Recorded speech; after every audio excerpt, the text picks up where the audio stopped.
El maestro José Briceño ha recibido de parte de Dios un llamado, según lo establecido en Efesios 4:11, al estudio y la disertación del texto sagrado.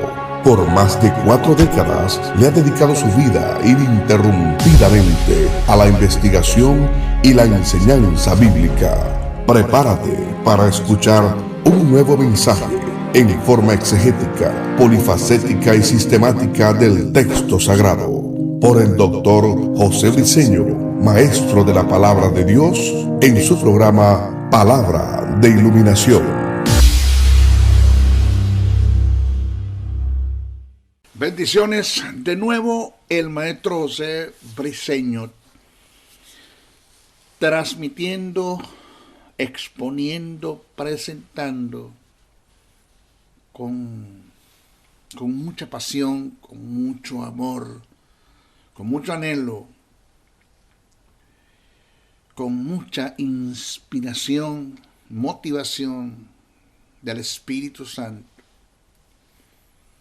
Y muy orgulloso y honrado de parte de Dios, o por Dios, de haberme escogido para este tan hermoso y tan grande y significativo llamado, que es el de la enseñanza bíblica. Pero antes me escogió para darme iluminación de las grandes verdades que están plasmadas en el texto sagrado, en revelación, que se escribieron por inspiración.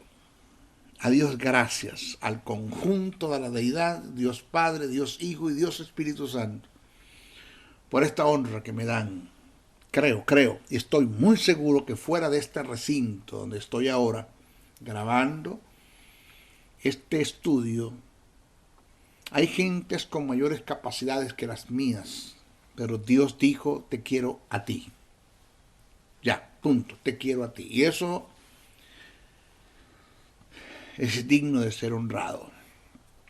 Así como el apóstol Pablo y entre otros fueron escogidos para recibir las grandes iluminaciones de la verdad del reino y plasmarlas en el texto sagrado, en lo que llamamos Biblia, pues a Dios también le place,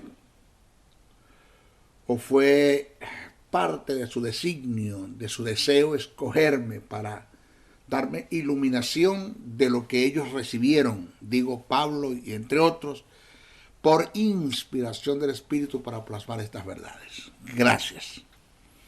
Desde el estado de Texas, la hermosa ciudad de Dallas, el maestro José Briceño enseña, expone para un mundo, por ende internacional, pasando fronteras. El Señor está llegando muy lejos a través de mi persona como instrumento, como canal para estas verdades. Este es nuestro estudio número 21 de escatología bíblica, lo que se conoce como eventos del porvenir, aunque hay ya cositas o verdades que en el momento que Jesús las dijo fueron proféticas, que los profetas las dijeron, fueron proféticas, pero que ya muchas de ellas se han cumplido. Faltan otras por cumplirse. Hoy nos toca desarrollar el tópico acerca del programa de Dios en la resurrección. El programa de Dios en la resurrección. Vamos a ver cómo se va a dar esto de la resurrección, en cuántas partes se va a dar.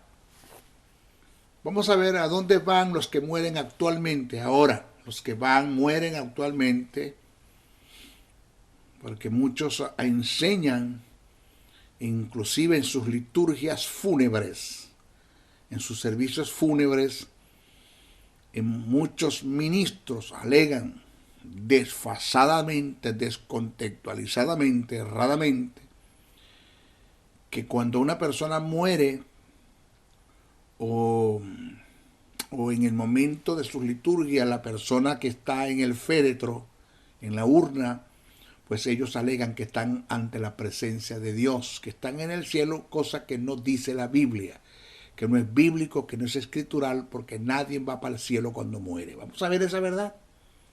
Vamos a conocer estas verdades. Eso está en la Biblia. Que la mayoría de nuestros expositores, de los que presentan nuestras liturgias, de los que están al frente de cualquier tipo de ministerio, apóstol, profeta, evangelista, pastor o maestro, la mayoría, no digo todos, la mayoría no estudian, sino que leen Biblia, viven de tradición, de lo mismo, de todo lo que todo el mundo dice, ellos lo repiten, porque comen como los pichones de pájaro. El pichón de pájaro come con los ojos cerrados y con el pico abierto, no importa lo que la madre le meta, se lo traga. Así son ellos repiten y repiten lo que por tradición se ha dicho. Me senté, movido por el Espíritu, me senté a ver hasta dónde esto es una verdad y el Espíritu me enseña otra cosa, que no es así lo que se viene enseñando. Bueno, vamos a ver. En el Evangelio de Juan, el capítulo 5, versos 28 y 29, está plasmada una verdad del reino. Dice, cito, no os maravilléis de esto, porque vendrán horas cuando todos los que están en los sepulcros oirán su voz, y los que hicieron lo bueno saldrán a resurrección de vida, mas los que hicieron lo malo a resurrección de condenación. Mire, para ser acertado en este estudio, en este análisis que voy a hacer a este tópico, programa de Dios en la resurrección, hay que tomar en cuenta la gran diferencia que hay entre lo que es una resurrección y una resucitación. Observe los dos términos, la gran diferencia que hay entre lo que es una resurrección y una resucitación. La resurrección es relativo a aquellos que se levantan. Tiene referencia con aquellos que se levantan de la tumba para no ver muerte. Oiga bien. La resurrección es relativo o tiene relación con aquellos que se levantan de la tumba para no ver muerte. Este es el único caso, es el de Jesús hasta ahora presentado, no hay más. El único que se levantó de los muertos y no vuelve a morir, no morirá jamás, está sentado a la diestra del Padre con todo poder, dominio, autoridad, fuerza y señorío. Es nuestro hermano mayor, nuestro Salvador, nuestro mediador, nuestro sumo pontífice, el Teantropos, el Dios hombre, que es Jesús de Nazaret. Él dice, yo soy el que vivo y el que estuve muerto y el que vivo ahora por los siglos de los siglos y tengo las llaves del Hades y de la muerte. Hasta ahora es la primicia. Cristo es la primicia, el único en su estilo. El único, no hay más. En adición a él, formarán parte de este levantamiento la iglesia en el arrebatamiento,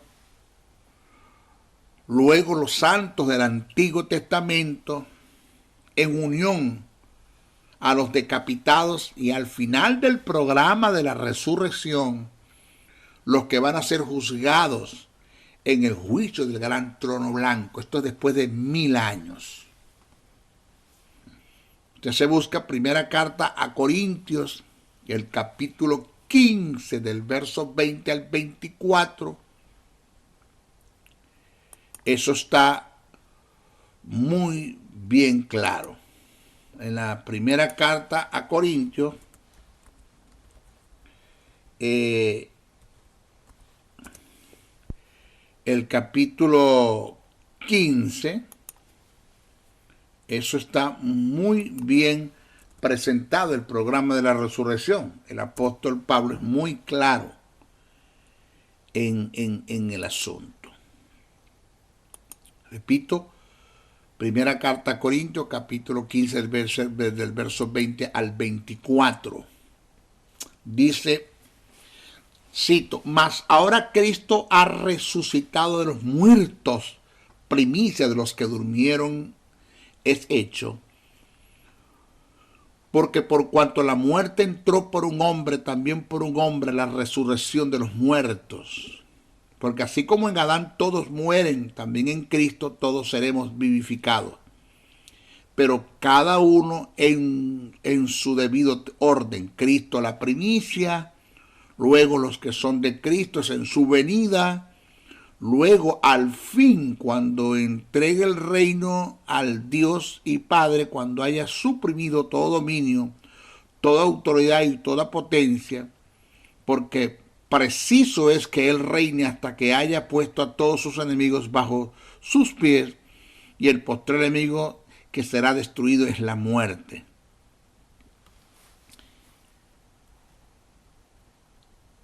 Ese es el programa de la resurrección. Ahora, vamos a ver lo que es resucitación. Vamos a ver, resucitación es relativo o tiene relación a los que se levantaron de la tumba, pero volvieron a morir. ¿Qué es una resucitación? Es relativa a los que se levantaron de la tumba, pero volvieron a morir. El caso de Lázaro, eso está registrado en Juan, el Evangelio de Juan, el capítulo 11, verso 41 al 44. La hija de Jairo, eso está registrado en Marcos, el capítulo 5, verso 41 al 42. Y los que resucitaron con Jesús en su resurrección, o los que se levantaron de los muertos con Jesús en su resurrección, según Mateos 27, 52, entre otros. Ellos, todos estos que se levantaron de los muertos, todos ellos, hablando de Lázaro, la hija de Jairo, y aún los que resucitaron o se levantaron con Jesús, cuando Jesús, que se cumplió en él el programa de la resurrección como la primicia, todos ellos volvieron a morir. Solo Jesús está vivo y nunca morirá. ¿Okay? Entonces, mire la diferencia. Resurrección es relativo a todo aquel que se levanta de la tumba y no vuelve a morir. El caso es único, el de Jesús, es la primicia, ya eso lo presentamos. Y resucitación es relativo a los que se levantaron de la tumba, pero volvieron otra vez a morir. Ahora, el programa de la resurrección en forma cronológica se presenta en las Escrituras Sagradas como sigue. Preste atención, no se me desfase, preste muchísima atención. Cuando una persona no tiene conocimiento preciso, conciso, detallado, y no solamente el tener conocimiento, sino que está persuadida de esta verdad. Cuando hablamos de una persuasión, de estar persuadido, es un convencimiento en el espíritu. No es algo intelectual, almático, carnal, sensual. Yo puedo estar convencido en el alma, pero sin embargo de vez en cuando tengo mis dudas. ¿Será que es así? Y si no es así, y si no hay vida después de esta, y si no hay resurrección, y si Cristo no resucitó, y quién me lo garantiza. No. Es por eso que la gente tiene miedo al partir, aún el creyente, mucha gente, hijos de Dios, tienen miedo de partir de la tierra, porque no tienen conocimiento del futuro, del programa de la resurrección. Alguien dijo que la mayoría de la gente que muere no tiene temor a la muerte, sino a lo desconocido. Como no saben para dónde va, qué es después de esto, si esto se acabó, si es que quedamos en el limbo, o si es que hay una extinción de espíritu que no hay vida después de esta. Entonces la gente tiene miedo de despegarse de esta vida. Pero cuando tú conoces bien el programa de la resurrección, la vida después de esta, que es eterna, sea que vayas a estar ante la presencia de Dios en la resurrección o en la transformación de los cuerpos para ser juzgado y pases al programa de vivir con el Señor en la eternidad, pues también se le puede llamar vida eterna a los que mueren en condenación, porque también van a ser eternos. No va a haber extinción de espíritus, tanto los que van a estar en el seno de Abraham, los que están ahora en el seno de Abraham, que mueren, y los que están en la parte más baja de la tierra, que es el lugar de condenación, los dos son eternos.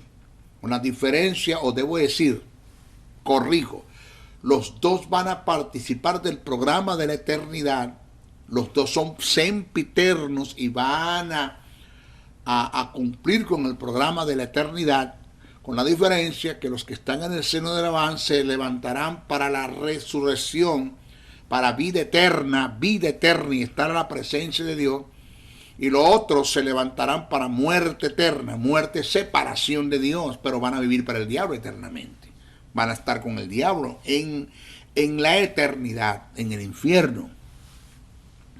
Entonces, el programa de la resurrección en forma cronológica se presenta en la Escritura Sagrada como sigue.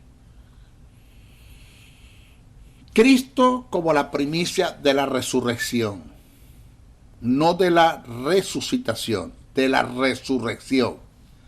Este es el primero. Mateo 28, verso 1 al 10. Marcos 16, verso 1 al 8, Lucas 24, verso 1 al 12 y Juan 20, verso 1 al 10. Dice, mas ahora Cristo ha resucitado de los muertos, primicia de los que durmieron es hecho. Esto está en primera carta a Corintios, capítulo 15, verso 20. Segundo grupo, primero Cristo, segundo la resurrección de la iglesia, primera carta a Corintios, el capítulo 15, verso 52, primera Tesalonicenses, capítulo 4, verso 13 al 18. En primera Corintios, capítulo 15, verso 23 dice, pero cada uno en su debido orden, Cristo la primicia, luego los que son de Cristo en su venida van a resucitar. Tercer grupo, los santos del Antiguo Testamento con los decapitados en la gran tribulación. El tercer grupo, los santos del Antiguo Testamento con los decapitados en la gran tribulación, según Apocalipsis, capítulo 19, verso 1 al 8, Daniel 12, 1, 3 e Isaías 26, 19, 21. Apocalipsis, el capítulo 20, el verso 4 dice, y cito, y vi tronos, y se sentaron sobre ellos los que recibieron facultad de juzgar, y vi a las almas de los decapitados por causa del testimonio de Jesús y por la palabra de Dios, los que no habían adorado a las bestias ni a su imagen, y que no recibieron la marca en sus frentes ni en sus manos, y vivieron y reinaron con Cristo 1000 años. Ahora, para mayor entendimiento en forma cronológica de los santos resucitados del Antiguo Testamento en conjunto con los decapitados de la tribulación, es necesario con carácter de urgencia, preste muchísima atención, con carácter de urgencia y de mucha atención, entender quiénes forman parte de la iglesia y quiénes no forman parte, por ende, de la iglesia, de eso es lo que estamos hablando. Oiga, la iglesia es un linaje que deriva de dos pueblos, los judíos y los gentiles, según Efesios capítulo 2, verso 4. Vuelvo a repetir. La iglesia es un linaje que deriva de dos pueblos, los judíos y los gentiles, según Efesios 2:4, y que se dio por gracia en la fe que se depositó en el sacrificio sustitutivo que se dio en la cruz del Calvario. La iglesia como cuerpo de Cristo emana, es por gracia, en la dispensación de la gracia. Fuera de la gracia no hay iglesia. Fuera de la gracia no hay iglesia. Entonces, a razón de esta verdad, debemos tener claro que hay 4 etapas donde los vivientes han muerto y van a resucitar. Señores, todo judío y todo gentil que acepte el plan de salvación en el programa de Dios en la gracia es iglesia. Porque de 2 pueblos, de judíos y de gentiles, sacó uno, que es la iglesia. Eso es lo que dice el apóstol Pablo. Ahora, a razón de esta verdad, debemos tener muy claro, pero muy claro, que hay 4 etapas donde los vivientes han muerto han muerto y van a morir. Oído cuáles son. 1. Antes de la gracia, esto es durante la dispensación adámica, la de los patriarcas, la de los profetas, la de los jueces y la de los sacerdotes. En estas dispensaciones hubo gente que murió antes de la gracia. En la dispensación adámica, la dispensación de los patriarcas, la dispensación de los profetas, la dispensación de los jueces y la dispensación de los sacerdotes. Segundo, durante la gracia, todos los que han muerto y mueren después de la resurrección de Cristo hasta la venida de Cristo por la iglesia, conocida como el arrebatamiento. Vuelvo a repetir, segundo grupo, durante la gracia, todos los que han muerto y mueren después de la resurrección de Cristo hasta la venida de Cristo por la iglesia, conocida como el arrebatamiento, porque cuando Cristo levante la iglesia, esto lo digo para los que creen en el arrebatamiento de la iglesia y quienes no creen en esto, después que Cristo levante la iglesia, señores, se levanta el periodo de la gracia. Tercer grupo, después de la gracia, los que van a morir después del levantamiento de la iglesia en el periodo de la gran tribulación. Después de la gracia, después que Cristo levante la iglesia, haya la resurrección, la transformación de los cuerpos, el arrebatamiento, que es lo que Pablo presenta como el arpazo, el arrebatamiento tanto de los que están vivos en Cristo y los que han muerto, serán levantados, la gracia será levantada juntamente, entrará la dispensación de la ley para que se cumpla la semana número 70, en la que habló el profeta Daniel. Entonces, después de la gracia, los que van a morir después del levantamiento de la iglesia, en el periodo de la gran tribulación, ese es el tercer grupo. El cuarto grupo, los que van a morir durante el milenio, porque en el milenio, según Isaías 65, verso 20, va a haber gente que va a morir en el milenio. Los únicos que no van a morir en el milenio son los que cumplieron con el programa de la resurrección, los que resucitaron en Cristo Jesús y los que fueron transformados en Cristo Jesús. Cuando Cristo venga a establecer su reino, ellos vienen, o venimos, porque yo me voy a contar, venimos con Jesús y reinaremos con Cristo 1000 años. Entonces habrán 2 tipos de seres humanos. ¿De qué usted está hablando, maestro? Lo dice la Biblia. Hay dos tipos de seres humanos. Los glorificados, que es la iglesia, tanto los que se levantaron de los muertos, que se cumplió en ellos el programa de la resurrección, tanto los que fueron transformados recibirán un cuerpo nuevo, y ellos ya no verán muerte, pero son seres humanos de carne y hueso, como Cristo es ahorita de carne y hueso, porque quien está sentado a la diestra del Padre es un hombre de carne y hueso. Cuando Jesús resucita, está 40 días con sus discípulos. Pedro da testimonio, dice, comimos, bebimos y estuvimos con él 40 días. Comió, bebió. Jesús mismo le dice a Tomás, tocadme, y a sus discípulos, tóquenme, que los espíritus no tienen carne ni tienen hueso como yo tengo. ¿Tenés algo de comer? Los espíritus no comen, y le dieron de comer. Con ese mismo cuerpo glorificado que Jesús tiene ahora, que está sentado a la diestra del Padre, porque quien está sentado a la diestra del Padre es un hombre de carne y hueso, con un cuerpo glorificado.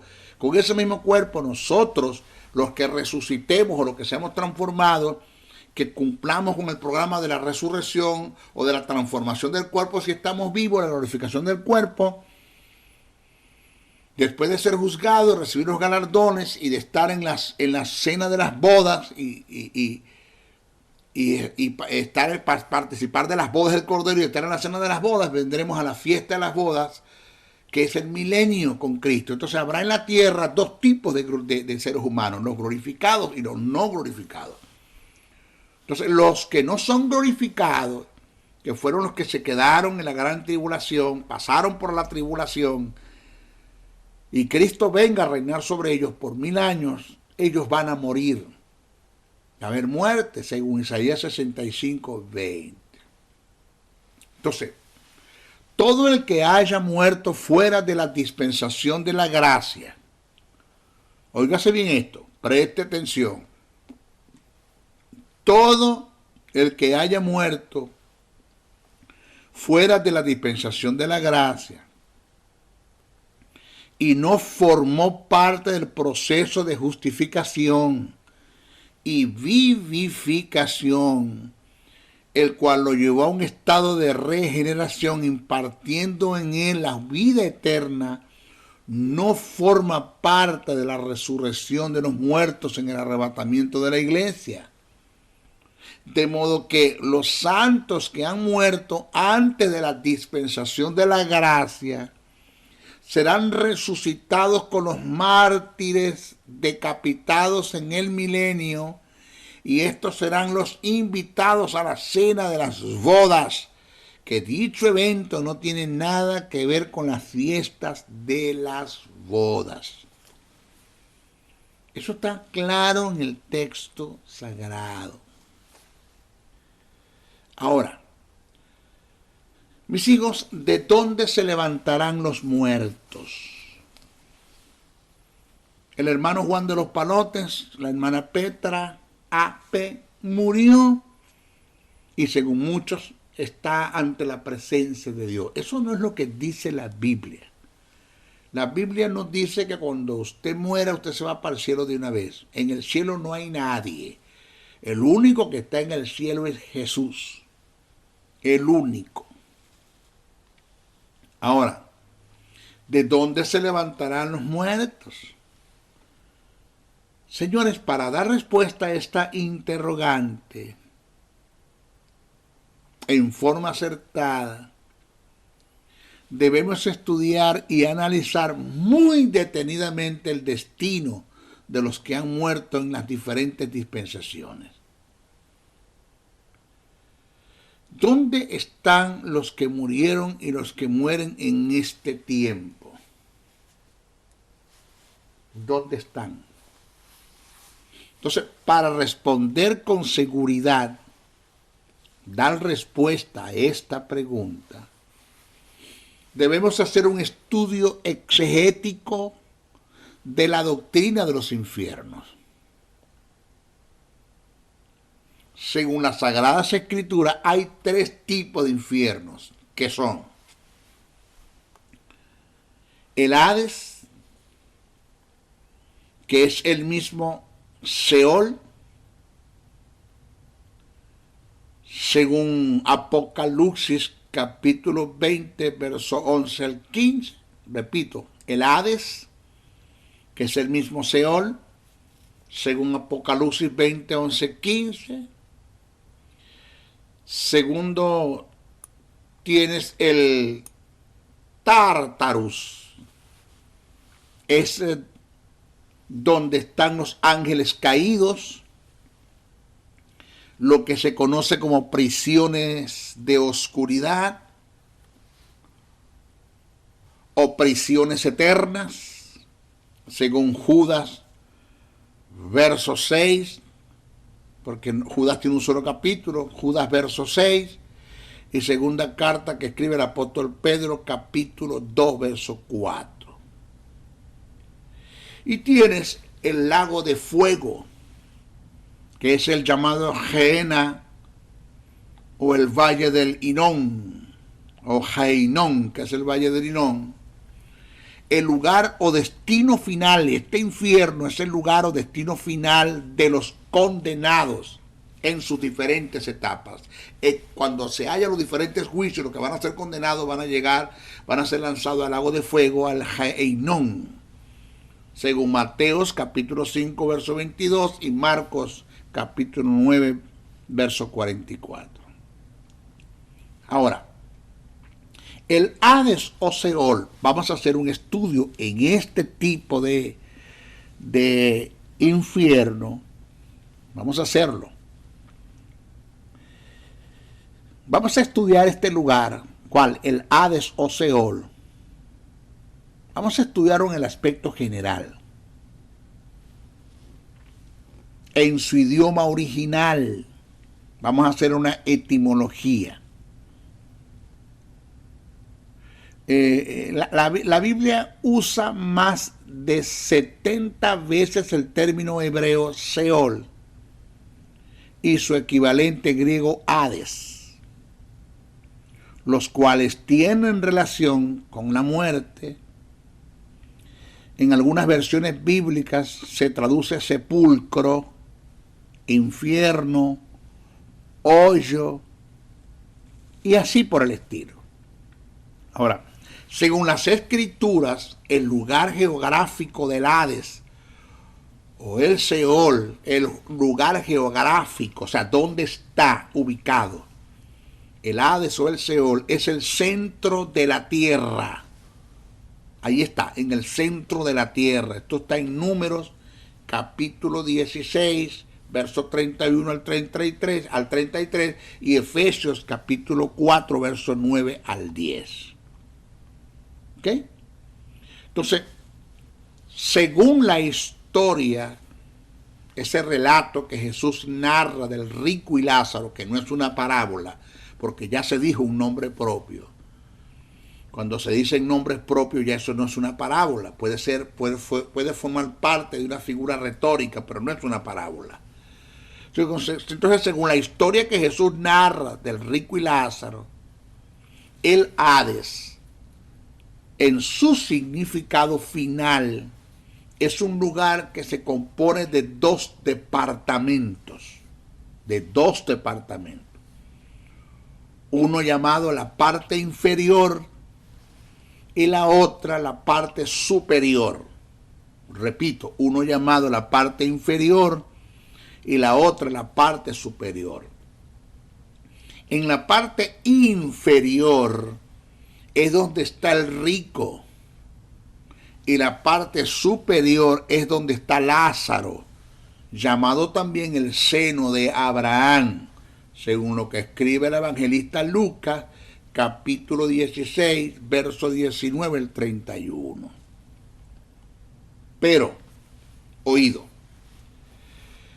debemos aclarar que cuando se produce la muerte en el ser humano, que la palabra muerte es tanatos, separación, acuérdense la tricotomía del hombre, el hombre es un espíritu, tiene un alma y vive en un cuerpo. El espíritu y el alma son inseparables, eso está amalgamado allí. Porque el espíritu es la persona, el alma es la personalidad y el cuerpo se manifiesta. El cuerpo es el eslabón que nos permite manifestarnos al mundo físico. Cuando hay una muerte, el espíritu y el alma que son amalgamados se separan del cuerpo. Eso es muerte, thanatos. Entonces, cuando se produce la muerte de un ser humano, el espíritu y el alma va en una forma temporal, es al Hades, igual llamado Seol. O sea que el destino, no el destino final, oído, no el destino final, el destino de los que mueren, thanatos, se separa el espíritu y el alma, se separa del cuerpo, su lugar de destino temporal, no final, temporal es el Hades, igual llamado Seol. Oído, nadie va al cielo al morir. Nadie va al cielo al morir. Baje de allá. De paso le voy a decir algo. La iglesia no va a vivir en el cielo. La iglesia va al cielo por 7 años en el programa de Dios, Cristo y la iglesia, donde la iglesia va a pasar por un juicio, va a ser galardonada, va a haber las bodas del Cordero y las cenas de las bodas. Eso va a cumplir en los 7 años de gran tribulación. Eso va a estar en el cielo, eso va a pasar allá, pero solo por 7 años. Nada más. Después la iglesia bajará a la tierra, cual a esta, porque no hay más. Y estaremos aquí 1000 años con el Señor. Después de esos 1000 años, esta tierra dejará de ser y habrá cielo nuevo y tierra nueva. Y sobre esa tierra nueva descenderá la nueva Jerusalén, la celestial, y he aquí la morada de Dios con los hombres, y viviremos en la eternidad en la tierra nueva, porque el hombre fue hecho para ser terrenal, no celestial. Si usted se imagina que va a estar en el cielo volando como Gasparín, con una sábana blanca y un orión en la cabeza, baje de allí, porque usted para allá no va. Usted no más que va para el programa ¿de qué? Del juicio, de ser juzgado, el tribunal de Cristo, los galardones, las bodas del Cordero y la cena de las bodas. Entonces, nadie va al cielo al morir. Solo Jesús ha ido al cielo. Solo Jesús ha ido al cielo. Jesús dijo, nadie subió al cielo sino el que descendió del cielo, el Hijo del Hombre. Búsquelo. Eso está en Juan capítulo 3, verso 13. Nadie subió al cielo sino el que descendió del cielo, el Hijo del Hombre. Ni antes de Jesús, de la vida de Jesús en la tierra, muerte y resurrección, ni antes de eso ni después de eso nadie va al cielo. La muerte en los seres vivos, incluyendo al hombre, es un principio inalterable. Nadie escapará del fenómeno de la muerte, nadie, con la excepción de los que estén vivos cuando se dé la glorificación de la iglesia. Si estás vivo, tú vas a cumplir con el programa de los que están vivos para ser glorificados y no vas a ver muerte. Es otra cosa. Pero la muerte en los seres vivos, incluyendo a los hombres, es un principio inalterable. Nadie escapa de este fenómeno de la muerte. Solo hay una excepción. Ya lo dije, y esta se cumplirá en los que estén vivos en el momento que Cristo venga a levantar su iglesia. Se producirá una transformación de cuerpo, de lo corruptible a lo incorruptible. Pasaremos a tener cuerpos glorificados, en el caso que esté vivo cuando Cristo venga, semejantes a los que van a resucitar. Señores, en Hebreos, el capítulo 9, verso 27 dice, y de la manera que está establecido, decretado, ya eso está plasmado en el texto sagrado, para los hombres que mueran una sola vez y después de esto el juicio. Vuelvo a repetir. Y de la manera que está establecido para los hombres que mueran una sola vez y después de esto el juicio. Si usted lee el Salmo 89, verso 48, dice, cito, ¿qué hombre vivirá y no verá muerte? Es una pregunta que se hace el rey. ¿Qué hombre vivirá y no verá muerte? ¿Librará el hombre su vida del poder del Seol? Repito, pregunto, ¿librará el hombre su vida del poder del Seol? Esto está en el Salmo 89, 48. Esto es un principio que se tiene que cumplir en todos. Todos van a morir. Maestro, hubo uno que no murió, Enoc, le voy a demostrar que murió. Elías, le voy a demostrar que murió. Bíblicamente se lo voy a demostrar. Eso de que Enoc no vio muerte y Elías no vio muerte, eso usted lo expresa porque así lo lee en el texto. Usted se fue al hiperliteralismo, pero usted no hizo estudio de las escrituras donde te afirman que Enoc y Elías vieron muerte. Señores, el caso de Enoc y Elías, que para muchos en su mala interpretación subieron al cielo porque Dios los trasladó en vida, es totalmente falso. Si hacemos un análisis de las escrituras tomando en cuenta los pasajes paralelos que tratan el mismo asunto, nos podemos percatar, nos podemos dar cuenta que Enoc y Elías vieron muerte. Vamos a analizar el pasaje. Yo quiero, por favor, que vaya conmigo primero al Génesis capítulo 5, verso 21 al 24. El texto dice así, cito: vivió Enoc 65 años. Vivió Enoc 65 años y engendró a Matusalén. Y caminó Enoc con Dios después que engendró a Matusalén 300 años. Y engendró hijos e hijas, y fueron todos los días de Noé 365 años. Caminó pues Enoc con Dios y desapareció porque le llevó Dios. El texto dice desapareció. Nadie es testigo de su muerte, nadie vio su cadáver, no hubo sepultura, no hubo un velorio, nada.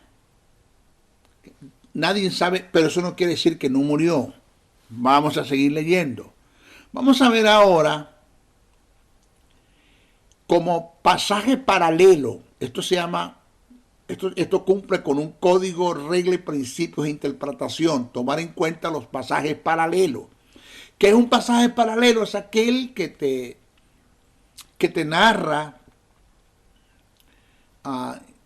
o que tiene en común una información de otro pasaje. Esto es Hebreo, váyase al Hebreo, el capítulo 11, verso 1 al 14. Yo quiero que usted vaya tomando nota de los personajes que vamos a estar nombrando. Por favor, tome nota. Busque un papelito, un apuntador, lo pone a su lado y usted va tomando nota. Porque aquí es acá donde usted va a demostrar que Enoc murió. Que Génesis, el capítulo 5, verso 21-24, dice que caminó pues Enoc con Dios y desapareció porque le llevó Dios. No dice que fue llevado al cielo. Ok. Vamos a leer a Hebreos capítulo 11, verso 1 al 14. Vamos a ver. Cito: es pues la fe la certeza de lo que se espera. ¿Tiene esto que ver con lo que usted viene desarrollando, maestro? Sí. Vamos a leer y estudiar. Venga conmigo. Es pues la fe la certeza de lo que se espera, la convicción de lo que no se ve, porque por ella alcanzaron buen testimonio los antiguos. Por la fe entendimos haber sido constituidos el universo por la palabra de Dios, de modo que lo que se ve fue hecho de lo que no se veía.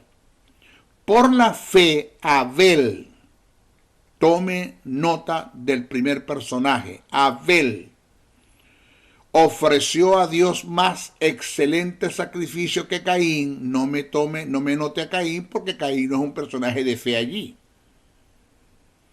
Entonces, por la fe Abel ofreció a Dios más excelente sacrificio que Caín, por lo cual alcanzó testimonio de que era justo, dando Dios testimonio de sus ofrendas, y muerto aún habla por ellas. Por la fe Enoc, tome nota de segundo personaje, que es el personaje que nos vamos a centrar. Enoc, por la fe Enoc, fue traspuesto para no ver muerte. Ahí está, maestro. Vio que no vio muerto, no, pero siga leyendo. Sígame leyendo la ilación del pensamiento, usted se dará cuenta que sí vio. Vamos a ver. Por la fe Enoc, anóteme el segundo personaje, fue traspuesto para no ver muerte, y no fue hallado. Nadie sabe dónde está su cuerpo, su sepultura, no hubo velorio, nada, porque lo traspuso Dios, y antes que fuese traspuesto tuvo testimonio de haber agradado a Dios. Pero sin fe es imposible agradar a Dios, porque es necesario que el que se acerque a Dios crea que le hay, que es galardonador de los que le buscan. Por la fe Noé, tercer personaje Noé, vaya anotándolo. Cuando fue advertido por Dios acerca de cosas que aún no se veían, con temor preparó el arca en que su casa se salvase, y por esa fe condenó al mundo y fue hecho heredero de la justicia que viene por la fe.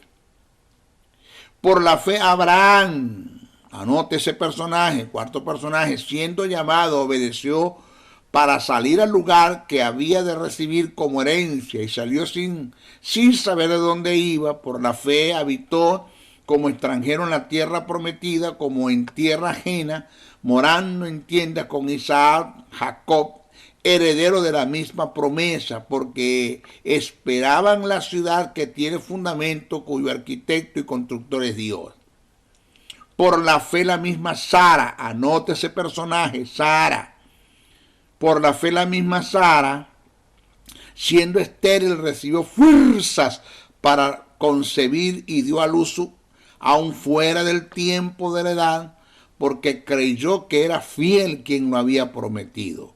Por lo cual también de uno y de ese ya casi muerto, salieron como las estrellas del cielo en multitud y como la arena innumerable que está a la orilla del mar. Oído esto que viene. Conforme a la fe murieron todos estos, plural. Conforme a la fe murieron todos estos sin haber recibido lo prometido, sino mirándolo de lejos y creyéndolo y saludándolo y confesando que eran extranjeros y peregrinos sobre la tierra. Oído, el texto dice conforme a la fe murieron todos estos. ¿Quiénes son todos estos que murieron? Los personajes nombrados antes: Abel, Enoc, Noé, Abraham, Isaac, Jacob y Sara. Conforme a la fe murieron todos estos. Si el listado de los héroes de la fe me hubiese comenzado con Enoc y después me nombran Abel, pues podemos entender que hay una excepción, que todos estos, los que murieron, es de Abel para adelante, exentuando a Enoc porque está de primero en la lista. Pero resulta que me colocan a Enoc después de Abel, empatándolos con todos estos que murieron. Entonces, ¿cuáles son o quiénes son los que murieron conforme a la fe?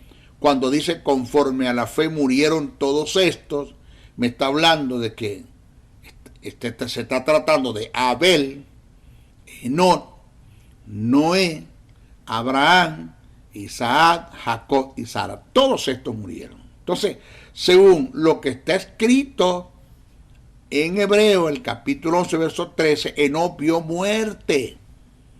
Vio muerte.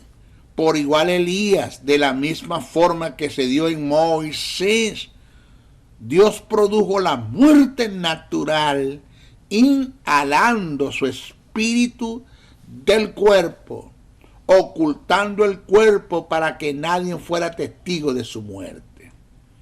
Entonces, cuando la Biblia dice que ellos, tanto Moisés como Elías y Enoc, no vieron muerte o fueron traspuestos, lo que quiere decir es que nadie es testigo de su muerte, no se sabe dónde está su cuerpo, su sepultura, no hubo un velorio, no hubo un acto fúnebre, no hubo nada. Y que la Biblia, el texto sagrado, no registra nada del asunto. Pero de que murieron, murieron. Se tiene que cumplir en ellos el programa de la muerte para resurrección. Entonces, el apóstol Pablo fue en forma temporal. Oiga bien, el apóstol Pablo fue en forma temporal al cielo. Pero tuvo que regresar, no se quedó allá. Las escrituras registran que el Hades es un lugar donde van los muertos que partieron sin tener relación con Dios y los que murieron teniendo afinidad con Dios, según Hechos capítulo 24, verso 15, Apocalipsis 20, 13. Los perdidos están en la parte inferior del Hades y la parte más baja de la tierra, y los salvos en la parte superior. Repito, los perdidos están en la parte inferior del Hades, donde estaba el rico, que es la parte más baja de la tierra, y los salvos en la parte superior, que es el seno de Abraham. Mira lo que dice Lucas, capítulo 16, verso 19 al 23. Había un hombre rico, cito, había un hombre rico que se vestía de púrpura y de lino fino, y hacía cada día banquetes con esplendidez. Y había también un mendigo llamado Lázaro que estaba echado a la puerta de aquel, lleno de llagas, y ansiaba saciarse de las migajas que caían de las mesas del rico. Y aún los perros venían y le lamían las llagas. Aconteció que murió el mendigo y fue llevado por los ángeles al seno de Abraham. Y murió también el rico y fue sepultado. Y en el Hades alzó sus ojos, estando en tormentos, y vio de lejos a Abraham y a Lázaro en su seno. De este lugar, del Hades o Seol,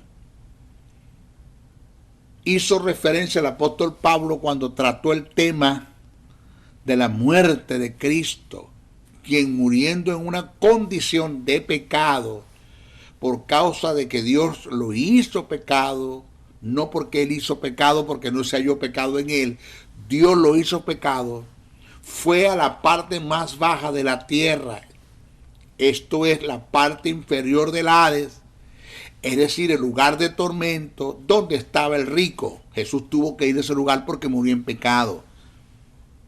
Pecado que Dios puso sobre él. Dios lo hizo una maldición. Dios maldijo a su hijo, enfermó a su hijo, todo lo hizo para no hacerlo contigo.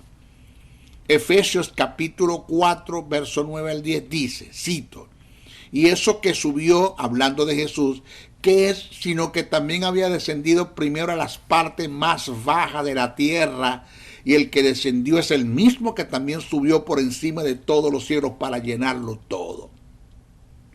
Entonces, el caso registrado en el Evangelio de Lucas, capítulo 23, verso 43, del acontecimiento que se dio en la cruz, cuando Jesús le dijo al ladrón, de cierto te digo, hoy estarás conmigo en el paraíso, da a entender a primera vista que al morir Jesús y el ladrón se trasladaron al paraíso al instante.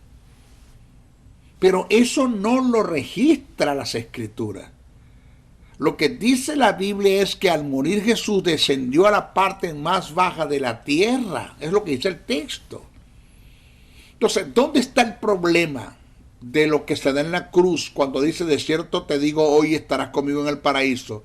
El problema está en cómo se escribió en su traducción, lo que registra el Evangelio de Lucas, cómo eso se escribió.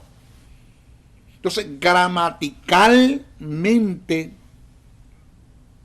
colocaron la coma antes del término hoy, cuando debería ir después de dicho término, y que de paso el griego no tiene sus puntuaciones. ¿Ya? Usted debe entender que una coma mal colocada en una oración distorsiona por completo el sentido de dicha oración, no arrojando el significado de lo que se quiso decir. Si nosotros colocamos la coma después del hoy en la oración, el hoy es aplicable a que en este momento te lo estoy diciendo, y no que hoy estarás conmigo en el paraíso. La oración debería leerse como sigue. Cito: de cierto te digo hoy, coma, estarás conmigo en el paraíso. Entonces, al leerlo bajo este sentido, la promesa que Jesús le da al ladrón es algo que se dará en el futuro, en la resurrección de los muertos, cuando seamos trasladados al paraíso, al tercer cielo, para que se cumpla el programa de Dios con la iglesia en relación con Cristo. Entonces, ¿qué hicieron? Colocaron una coma antes del hoy. De cierto te digo, coma, hoy. Entonces, como colocaron la coma detrás del hoy, el hoy es relativo a que hoy estarás, pero la coma debe estar delante del hoy. Entonces dice así: de cierto te digo hoy, coma, estarás conmigo en el paraíso. Entonces el hoy es relativo a que hoy te lo estoy diciendo, no que hoy vas a estar. Entonces eso está mal allí escrito. De paso, hay versiones que ni siquiera tienen el término hoy. Versiones que dicen, de cierto te digo, estarás conmigo en el paraíso. Así. Ahora, por otra parte, hay una posición teológica que alega que al Jesús resucitar trasladó al seno de Abraham al cielo, llamándose en la actualidad el paraíso. Esto es una posición que pierde fuerzas en el campo de la teología. Cuando las Escrituras dicen que Jesús llevó cautiva la cautividad, no se está refiriendo a dicho traslado. El sentido de lo que se quiso decir con esta expresión, llevó cautiva la cautividad, es que Jesús con su muerte y resurrección cautivó lo que tenía cautivo al hombre. Esto es la muerte y el pecado. Jesús, por el cumplimiento de la ley, fue justificado en el espíritu del estado de pecado que Dios había colocado en él, impartiéndole Dios la vida, resucitándolo de los muertos, venciendo la muerte. Estos dos fenómenos que entraron en el hombre en el huerto del Edén, el pecado y la muerte, fueron vencidos por Jesús en el cumplimiento de la ley, cautivando lo que tenía cautivado al hombre, dando la libertad, impartiendo a todos los que creen en su nombre la justicia y la vida de Dios. A esto es lo que se refiere el pasaje cuando dice que Jesús llevó cautivo a la cautividad. Esto es lo que tiene el sentido del pasaje, que llevó cautivo a la cautividad, no que se llevó un poco de gente para el cielo. Entonces hay que tomar en cuenta que en el seno de Abraham nadie está ni estará cautivo. Eso hay que tomarlo en cuenta. En el seno de Abraham nadie estaba ni estará cautivo. mi pregunta es, si al morir vamos al cielo, según la posición teológica de muchos en su mala interpretación, si al morir vamos al cielo, a la presencia de Dios, ¿a quién viene a buscar Cristo en la resurrección de los muertos cuando se dé el programa del arrebatamiento de la iglesia? Porque si todos estamos en el cielo, ¿para qué Cristo va a venir por la iglesia? A menos que le digan, para abajo que los voy a buscar. Eso no es bíblico, eso no es escritural. La Biblia dice que en la resurrección final, el Hades entregará a los muertos, Apocalipsis 20:13. Por igual en el arrebatamiento de la iglesia, los muertos que están en el programa de la resurrección se levantarán del Hades. No es que están allá arriba y Cristo dice, muchachos, los voy a buscar para abajo todo el mundo. No, eso no existe, allá arriba no hay nadie. Entonces debemos tomar en cuenta esta verdad paralela. El cielo no ha sido habitado todavía, como tampoco el lago de fuego. Lo que está habitado es el Seol y el Hades, pero no el lago de fuego. El Gehenna, Geinón o Valle de Hinnom es un infierno final de condenación eterna, donde van a ser enviados los que van a estar perdidos. Pero ni el cielo, ni el Hades, ni el lago de fuego están habitados. Nadie tiene derecho a estos lugares si no ha sido juzgado. Nadie. A nadie se le puede enviar al lago de fuego si no ha sido juzgado. De paso, le digo una gran verdad, el cielo no es un lugar donde la iglesia pasará la eternidad. Los redimidos por Cristo pasarán la eternidad en la tierra nueva, donde se posará la nueva Jerusalén y aquí la morada de Dios con los hombres. Eso que esto está claro, Apocalipsis el capítulo 1, Apocalipsis capítulo 21, verso 1 al 4, lo dice claro, se lo voy a citar, dice así, vi un cielo nuevo. Cito, vi un cielo nuevo y una tierra nueva, porque el primer cielo y la primera tierra pasaron y el mar ya no existía más. Y yo, Juan, vi la santa ciudad, la nueva Jerusalén, descender del cielo de Dios, dispuesta como una esposa ataviada para su marido. Y oí una gran voz del cielo que decía, aquí el tabernáculo de Dios con los hombres, y él morará con ellos, y ellos serán su pueblo, y Dios mismo estará con ellos como su Dios. Y enjugará Dios toda lágrima y todos los ojos de ellos. Y ya no habrá muerte, ni habrá más llanto, ni clamor, ni dolor, porque las primeras cosas pasaron. Óigase, se le ha dado una mala interpretación a lo que registra el Evangelio de Juan, cuando Jesús dijo, no se turbe vuestros corazones, creed en Dios, creed también en mí. En la casa de mi Padre muchas moradas hay, si así no fuere, yo no los hubiese dicho, voy pues a preparar lugar para vosotros, y si me fuere y os prepararé el lugar, vendré otra vez, y os tomaré a mí mismo, porque donde yo estoy, vosotros también estéis. Eso está en Juan 14:1-3. Eso se le ha dado una mala interpretación. Ya la imaginación de nosotros es que en el cielo hay casitas, allá, tú sabes, hay casitas en el cielo. Vamos a ver hasta dónde eso es una verdad. Entonces, esto se tiene que leer, lo que acabamos de leer, se tiene que leer e interpretar bajo el sentido cultural, tal como se expresó en forma alegórica. El término casa de mi Padre, muchas moradas hay. Cuando Jesús dijo, en la casa de mi Padre muchas moradas hay. ¿Qué quiso decir Jesús alegóricamente? Eso tiene que ver con el aspecto alegórico, tiene que ver en el aspecto alegórico con lo universal de la paternidad de Dios. Lo que Jesús quiso decir fue, en el regazo de mi Padre hay lugar para ser padre de muchos. Y esto lo dijo Jesús porque en el momento cuando Jesús lo expresa, Dios tenía un solo hijo, que era Él, como el unigénito.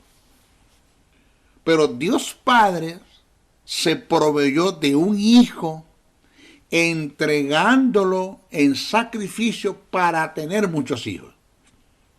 Entonces, cuando entendemos la expresión, cuando Jesús dijo, voy a preparar lugar, término que tiene propiedades jurídicas, que imparte derecho, que te imparte un legado, que te da un derecho y un legado. O sea que lo que Jesús quiso decir fue, cuando dijo voy a preparar lugar, voy a pagar un precio con muerte, y en mi resurrección ustedes pasan a ser hijos de mi Padre, y de esta forma ustedes tengan los mismos derechos que yo tengo como hijo, y ustedes estén donde yo estoy, y ustedes gocen de la paternidad de mi Padre, porque en la casa de mi Padre muchas moradas hay. Es lo que Jesús quiso decir allí. Pero eso no tiene nada que ver con casitas en el cielo. Mira lo que dice Jesús. Voy pues a preparar lugar para vosotros, y si me fuere y os prepararé el lugar, vendré. Vendré. Entonces, esto que Jesús dijo en Juan 14, 1, 3, no se debe tomar como casitas en el cielo. Eso no es lo que enseña la Biblia. Baje del cielo, que usted para el cielo nomás que va por 7 años y después se viene para acá, para la tierra. ¿Ok? Bueno, se despide el maestro Briceño hasta nuestra próxima oportunidad. No antes sin decirle que por favor oren mucho por mí, bastante, muchísimo oren por mí. Segundo, compartan este mensaje, no se queden con este mensaje. Vamos a llenar la tierra del conocimiento de Dios. Tercero, si usted puede suscribirse en el canal de YouTube, suscríbase y busca nuevos suscriptores. Tenemos una oferta que si pasamos de 10,000, hay una oferta buena. Ya tenemos 6,300. Y cuarto, si usted puede dar una ofrenda para este ministerio, se lo agradecemos. Se lo agradecemos. Si usted es una persona que está produciendo y tiene como aportar una ofrenda a este ministerio que lo ha bendecido en el conocimiento de la palabra, cumpla con el principio bíblico que dice, sea copartícipe de toda buena obra que el que te instruye en la palabra. Envíe una ofrenda. La necesitamos, debemos cubrir, solventar el maestro Briceño está creyendo de que tú lo puedes hacer, si es que lo tienes para hacerlo. No te voy a entrar en el terreno de la conmiseración a darte lástima, ni a manipularte, intimidarte y controlarte, ni a presentarte ofertas, que si tú pactas, que si tú diezmas, que si tú das primicia, el Señor te va a bendecir grandemente, que las puertas se abrirán. Yo no voy a caer en ese terreno. Solo déjate guiar por el Espíritu de Dios. La ofrenda que tú das, buen uso le vamos a dar, y necesitamos el dinero para seguir trabajando y seguir produciendo. Se despide el maestro José Briceño. Hasta nuestra próxima oportunidad. Me preguntaba una persona, maestro, ¿cómo lo hacemos? ¿Cómo hacemos llegar la ofrenda? Llámeme o escríbame al 786-604-3352, 786-604-3352, o escriba al correo josén77bricenoa77@gmail.com. Ahí está, en los caracteres, la imagen está en el correo, y usted escriba, maestro, ¿cómo hacemos llegar una ofrenda? Le damos la información. Se despide el maestro Briceño, José Briceño, hasta nuestra próxima oportunidad. Bendiciones, bendiciones, bendiciones. El Ministerio de la Enseñanza y la Evangelización, Jesús Soberano Señor, presentó Palabra de Iluminación. Te invitamos a un nuevo espacio de corte similar por nuestros diferentes medios de comunicación. Contáctanos en los Estados Unidos al WhatsApp +01 786-604-3352 y a los correos josén77bricenoa77@gmail.com y a maestrojosebriceno.blogspot.com. Bendiciones.